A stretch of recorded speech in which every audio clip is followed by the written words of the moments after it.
Yeah. I mean, we have similar issues, on the sales tax side, right? Where our states, all tax things a little differently, right? Right. So state of Colorado, where Meredith and I sit, may not tax software, but our neighbors in Utah might, right? Correct. And so it's a similar situation, right? Where um, you have to also have similar conversations with clients about, okay, these are your facts. This is the law applied to your facts. You know, what do you want to do about Right. And then you have it? to take them at the hand and say, okay, now let's first question, what do you want to do? These are the facts. Let's go to the right side or to the left side. Yeah, let's say yes, let's say no. Um, Right. because it will be difficult for them to decide. So you have to take their hand and guide them through. Yep. Exactly. So it's a similar. We Yes. operate very similarly. Right. Hmm. Are there any particular European jurisdictions that tend to be trendsetters or um, kind of will try to do something first from either maybe like a tax perspective or just a regime that they'll try it and then the other kind of countries will see how that plays out or take kind of some notes from that. Like for example, in the US, we often look at like our larger states, like a Texas, a California, New York, Illinois, Florida, kind of see what they're doing. Hmm. And then, um, if bigger companies are going to be there, they're going to litigate and then see what kind of comes out of the litigation to see if we can actually do that. Right. Are there European countries that kind of are kind of a first? It's it's an interesting question. Well, from a system, I don't know the US system, but in Europe we have the VAT directive. The VAT directive, as the name already says, it's a guideline for all for the EU countries, currently 27. So they have to implement the directive into local law. They have to follow the regulations in the directive, but sometimes the directive is a little bit imprecise. And then they can be in the local legislation, they can be a little bit more precise, but they always have to follow the guideline. Typical example is that the directive says, okay, the lowest VAT rate does not have to be lower than 15%. Everything above is possible, but not below than 15%. That's the reason why now we have Luxembourg with 17% as the lowest one, and Hungary with 27% of VAT. So there are 10% digits in between. And then, well, every country can have, well, anything not lower than 15% on an invoice. There are some precise guidelines in the directive how an invoice has to look like, but you can put more, not less. You can put more requirements than actually the directive says. So, for example, in Poland, there are much more requirements than, let's say, in Germany or in France. And that makes everything, well, every country has to follow the directive, but can be more strict, but not less strict. And now saying, okay, is there one country that is in a lead? I don't think so. We have the directive, and then we have the European Court of Justice. The European Court of Justice is very similar to the US. It's some kind of case law. It's very similar to case law system. Everything. Well, we have the directive, but we also have the cases decided by the European Court of Justice. And depending on what the court is deciding against which country, all the countries have to follow not only the directive but also the Court of Justice. So, from a material perspective, I don't think so that you can say that there's one country that is leading. Now we have an issue with e-invoices, for example, because the aim of the European Commission is to have a common e-invoicing system for the whole European Union to make trade a little bit easier. However, a couple of countries started already with e-invoicing systems, with their own ones. And now, of course, if they say, well, why should we change or amend our e-invoicing system that is working to the one that is the European Commission saying, when we invested millions and millions of euros to set up our own e-invoicing system. And here we can say, yes, Poland was pushing the e-invoicing and is very strong in this. The same as Spain or Italy, they have their own e-invoicing systems. And they are pushing that actually the European Commission is now not setting up a European mandatory e-invoicing system as per tomorrow. Now, this has been postponed now and postponed and postponed. I think it's very difficult to set up an e-invoicing system, obviously. There are many countries working on it and many countries are postponing on this. But these countries, they have it already. They try to push it as back as possible. And now I think the latest deadline set by the European Commission is 2035 to have a common European-wide e-invoicing system. So another 11 years or 10 and a half years. But again, everything is so, I don't know if they will ever be able to manage it. But of course, it would facilitate trade in the European Union.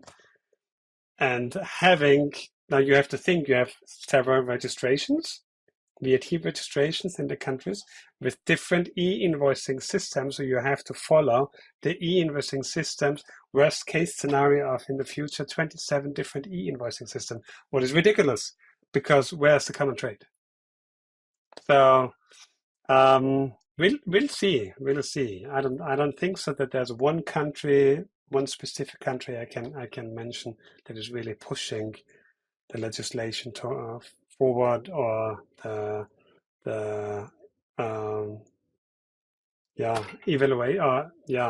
validation evaluation of the current system what we have now. Well, it's interesting if by 2035 there's kind of like a streamlined, unified e-invoice system. It's like, what's technology going to look like in 11 years? Absolutely. Like, just trying to think through, like, what is that going to be? Right. How did technology look like 11 years ago? Exactly. It certainly didn't look like the platform that we're talking on right now. No. Right. And things are changing every second, right? Yes. So I wanted to circle back on the VAT directive, if you don't mind. So, we have different kind of quasi-governmental bodies here in the U.S. that set up, kind of rules that states can decide to follow if they so desire. So what governing bodies, do they come together in the EU to make up these VAT directives, or how does that work? Well, we have the European Commission that is suggesting any new legislation. Only the European Commission can suggest new legislation. Then we have the European Parliament that is involved in the process. Without the European Parliament, no new legislation is possible. And then we have I think the English word is European Council. The European Council is made out of the ministers of the Ministry of Taxation or financial service, taxation, I would say, or foreign affairs. So we have different European councils. For VAT perspective, so the ministry or the council for, I guess, taxation, financial body or something like this, they have to find a solution together with the European Parliament on the suggested new legislation of the European Commission. And if they don't find compromise, then they have a certain period of time. If they don't find a compromise, then the suggested legislation by the European Commission is being thrown away, and they have to set up a new suggestion. That's how it is working.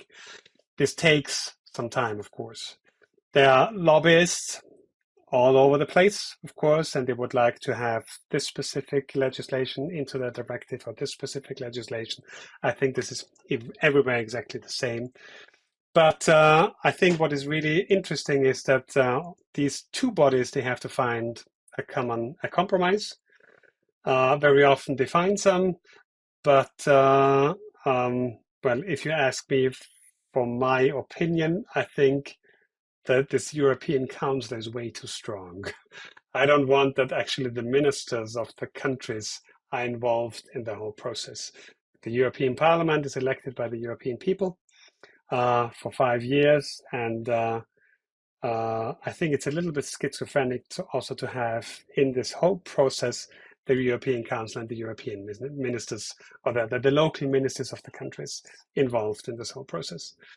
But this is how the European Union is set up. We cannot change it that fast. And so every minister, of course, is fighting for their own clients in their country. And on the contrary, the European Parliament is rather really a pan-European parliament. They try to find a solution for the European Union, and are not so much looking for the support or what they actually have to report to the people they have been voted for. They have to defend whatever they decide to the European people, and not to politics, to I don't know, to the clientele in the countries. Yeah, it stays So it's a long process. It's a very long process. It's a very complicated process. Yeah. Right. And it's not really that different from how states operate, to be honest, right? Because a lot of our states have, there's lobbyists, there's certain states that, lobbyists have been successful where there's certain exemptions maybe that apply, just favorable taxation, et cetera. Right. And it does, they all have their administrative process in order to even pass laws. So it's not that much different. To be honest, I think it's everywhere. It takes time. Yeah, it all takes time. That is true. Sometimes too long. Indeed. And then we also have our federal government that really kind of oversees, right? But doesn't dabble in tax too often, right? Because the states are sovereign. But there are some federal laws out there that the states, have to follow, and even those are subject to interpretation at the state level. That's true. So not that much different than how the states operate, to be honest. Right, and then we have the Court of Justice somewhere flying around. So if one country is not applying, then the European Commission can start a lawsuit against the country. Yeah. Well, and that might be a good segue kind of into kind of the next kind of question is, how do VAT audits work? Are they do companies get audited for or kind of checked on their VAT compliance? And who does that? Is it local country? Is it the directive, or a group within the directive? How does kind of the government make sure that businesses are compliant with their VAT obligations? This is always in the competence of the countries. So this is very clear. So when you have a registration, or when you have a company in a country, then it's the local tax authority that is auditing you. In Switzerland, what is amazing, the tax authorities, they really trust the companies. They trust the companies that they are doing everything correct. They are understaffed. They will not be able to audit all the companies within a year, or within as well. It takes years. Well, there are bigger companies and there are smaller companies. On the one hand side, there are companies that are red flagged probably, or some that are not red flagged. If you have a refund, then you usually automatically get a phone call or an email, please explain. And when the answer is understandable, is plausible, then they trust you. In other countries, it's not like this. And for example, well, I don't know, in Germany, you're audited on a regular basis. In Italy, you have the system where everything is audited when you file the VAT filing. So every country does it a little bit different. And but I love Italy. Italian language is the most beautiful language in the world. But dealing with Italian tax authorities can be really cumbersome and time consuming. But that's how it is working. And the further you go to the east, the more difficult it will get. So I remember times when uh, everybody, all the new companies, headquarters were set up in Poland, in the Czech Republic, in Slovakia, in Romania, in Bulgaria, because of the cheap labor work. But then they found out, well, to deal with tax authorities is really difficult. They don't speak any English. They speak Polish, they speak Hungarian, Czech, Romanian, and Bulgarian, nothing else. So there will be additional costs in case of tax questions. And many of these companies that were really excited to set up a company at Central and Eastern Europe, they left again because it's getting too complicated and too bureaucratic. So this is probably going to change now again, but it's always, well, times are changing. But again, I think the key question was who is in charge of this? It's always the local tax authority. You have to deal with the local tax authority. You have to, the local tax authority has to write that all the documents, all the papers are in the country within a certain period of time. And now, depending on the country, does it have to be immediately there, or can we wait 2 months until it is there? Again, country per country, it's different. Yeah, and not too dissimilar, right? There are some states that we know that are easier to deal with than others. And even here in Colorado, more than 65 of our cities have the authority to do what they want separate and apart from the state. And we find that some jurisdictions are, easier to deal with than others. And a lot of that Right. similarly, right, has to do with staffing. One of the smaller mountain towns doesn't have, the 40, 50 person audit staff that the city and county of Denver has. Right. So they're, kind of doing the best that they can with the resources that they have. And, sometimes picking on larger companies, because they know that the materiality is going to be there. Joe's souvenir shop in a mountain town isn't going to have quite the obligations as, a larger, conglomerate like Walmart or something. So it's very just every kind of question can just kind of identifies the similarities that, the VAT system in Europe that we've kind of been focusing on has with our US indirect tax system. And so, yes, very, very interesting. And I also, it's interesting when you say that Switzerland kind of has the kind of trust of, yeah, well, we kind of think that you're doing it right. The presumption is that you're doing it right, where, we come in, while in our court of law, you have you're innocent until proven guilty under audits. Mm-hmm. You are wrong unless you prove us otherwise. And so just hearing kind of that different approach is just really interesting, especially kind of just tying it to maybe individual perceptions of how countries might operate, right? Or kind of like a stereotypical, it's like, oh, maybe as an American, oh, maybe that makes sense that Switzerland is like, yeah, you're probably good. I trust you. Doing now also accompanying audits now for almost 20 years here in Switzerland. Working with the tax authorities is really nice. They don't want anything mean.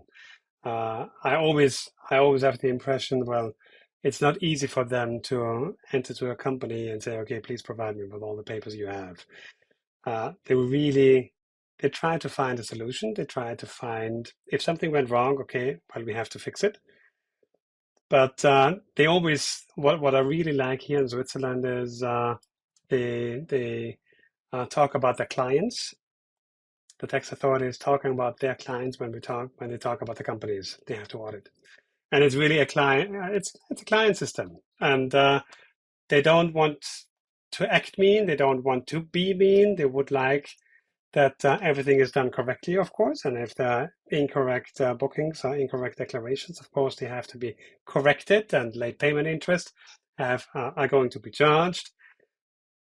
But they would like to ensure that going forward it will be done correctly.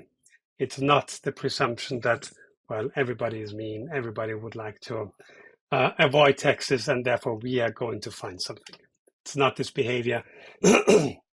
While in other countries, it seems to be sometimes that auditors come with this approach and with this manner to companies, say, okay, now we are going to find something.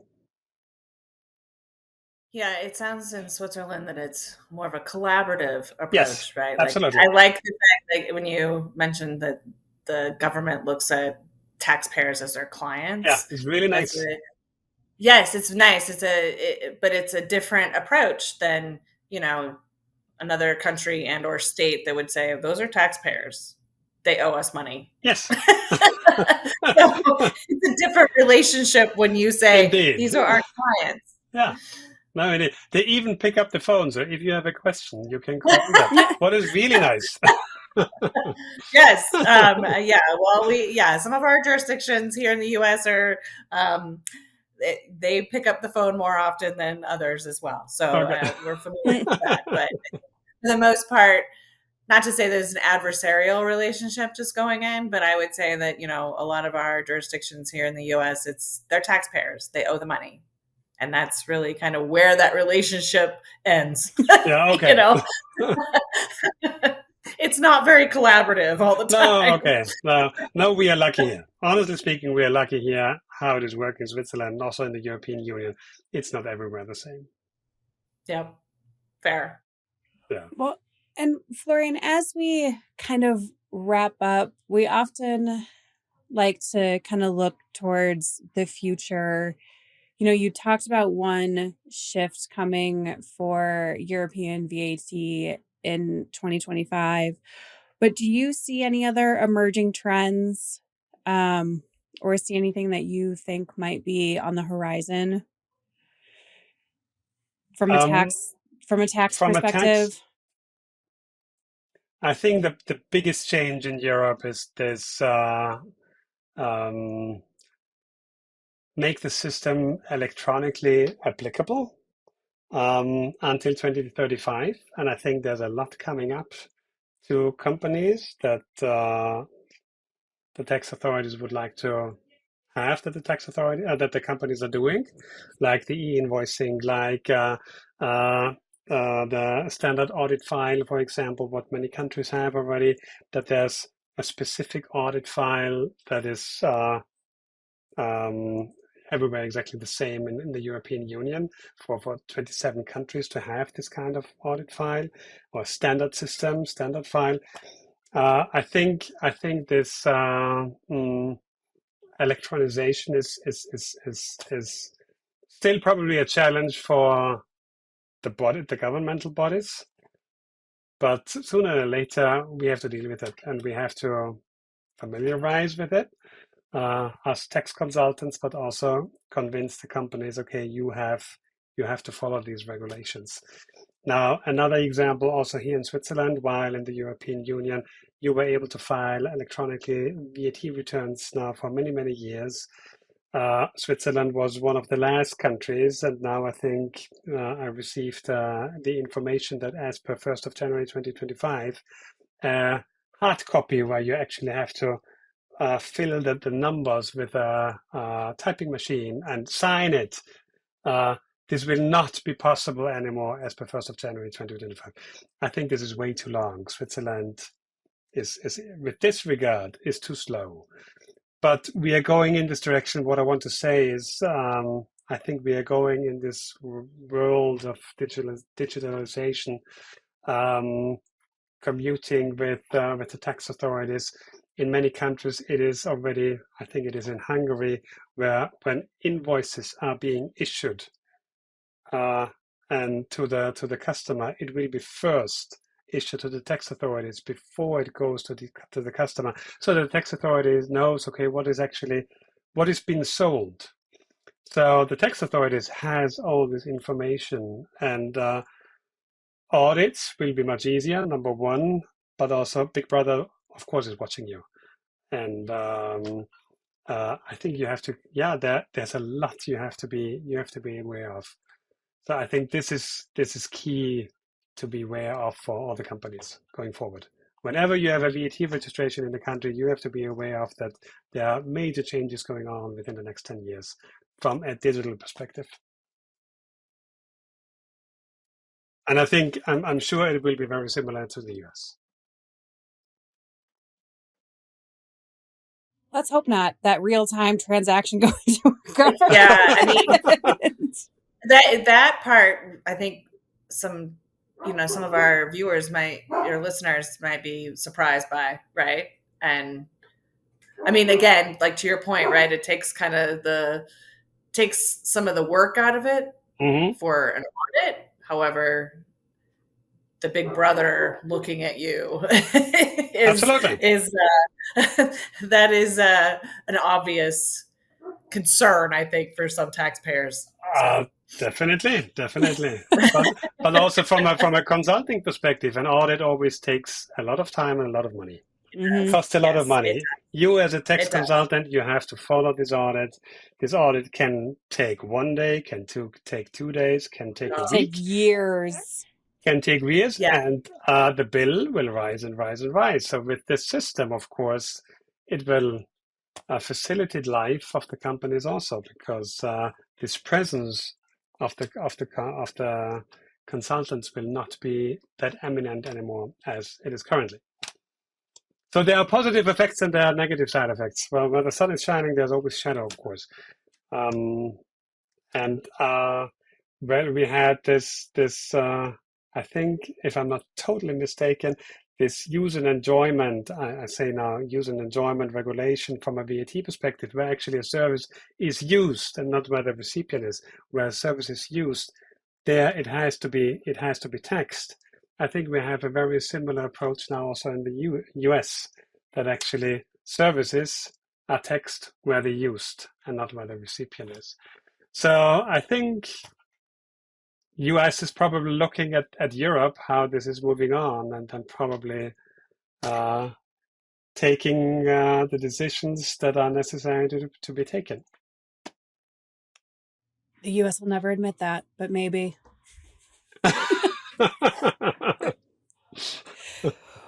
Well, Florian, thank you so much for your time.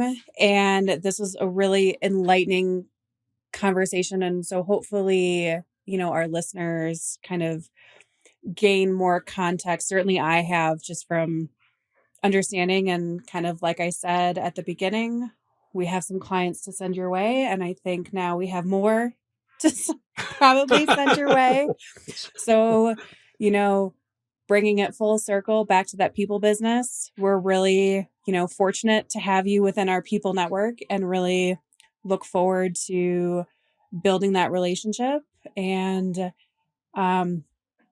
continuing to kind of partner with you and kind of,